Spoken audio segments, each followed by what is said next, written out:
Kita lanjutkan diskusi Mbak Titi. Jadi masih ada kemungkinan koalisi gemuk itu masih akan terjadi di 2029? Oh, sangat mungkin. Kalau tadi soal jadi koalisi maksimal yang bisa terbentuk itu tidak diatur, maka kan banyak faktor yang bisa membuat koalisi calon yang sangat populer, prospek bergabung dalam koalisi pendukung pemerintah. Karena yang harus difikirkan adalah kursi kabinet itu menjanjikan dan itu praktik yang selalu dijalankan sejak dulu begitu. Itu juga menjadi gula-gula untuk membentuk koalisi pencalonan.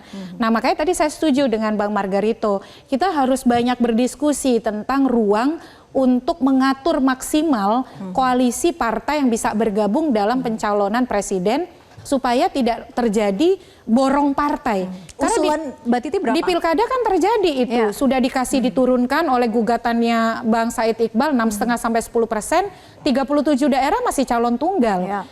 Kalau kami mengusulkan antara 40 sampai 50%. Jadi itu maksimal. Dari jumlah partai dari politik jumlah partai politik. Jadi peserta karena pemilu. kata MK yang nggak boleh itu ambang batas yang merujuk perolehan suara atau kursi. Tapi kan ini yang dirujuk adalah koalisi maksimal yang bisa terbangun dari jumlah partai politik peserta pemilu. Kalau ada yang mengatakan ya biarkan alamiah, masalahnya di Indonesia itu selalu ada akal-akalan dan itu menggunakan uang, menggunakan kuasa hukum, politisasi hukum, dan juga ancaman-ancaman kriminalisasi.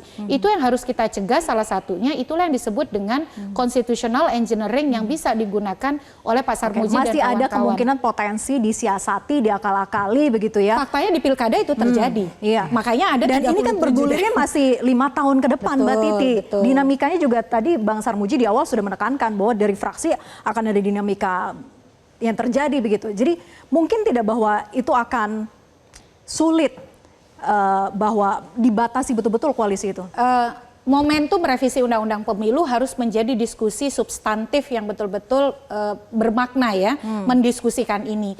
Jadi partai itu juga bukan hanya berpikir hari ini, tapi juga berpikir jauh ke depan. Contohnya, siapa yang menduga kan bisa pecah kongsi antara Jokowi dan PDIP. Tapi kalau instrumen hukum diciptakan betul-betul berkeadilan, betul-betul demokratis, mau pecah kongsi atau tidak, semua akan mendapatkan keadilan itu.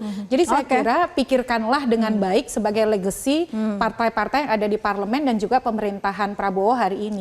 Saya lempar ke Bang Sarmuji. Ya, kita pasti akan memikirkan, tadi saya katakan, manfaat terbaik dari putusan MK.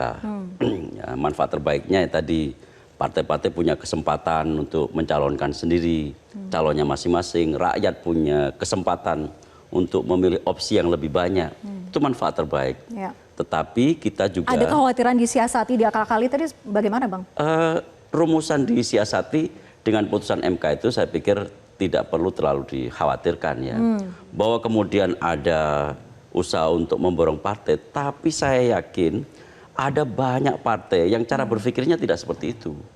Cara berpikirnya kotel efek ya. Seolah-olah kalau dia mencalonkan calon presiden, dia akan bisa mendapatkan manfaat.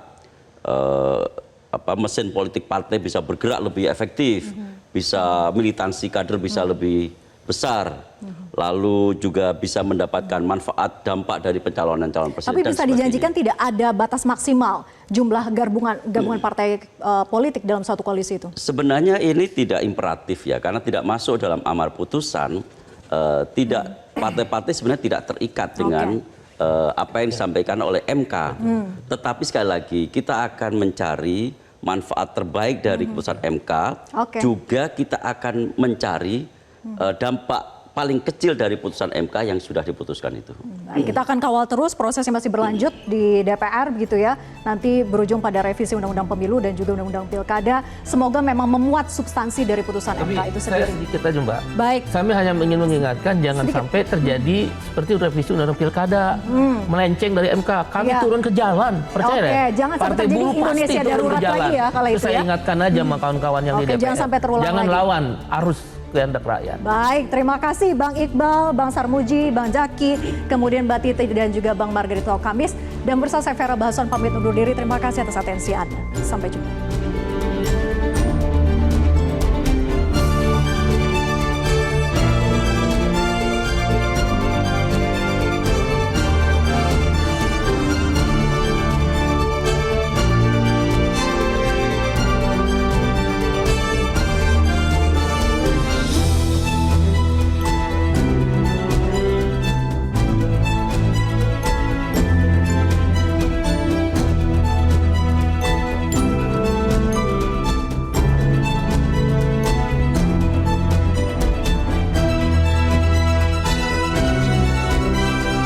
Jelajahi cara baru mendapatkan informasi. Download Metro TV Extend sekarang.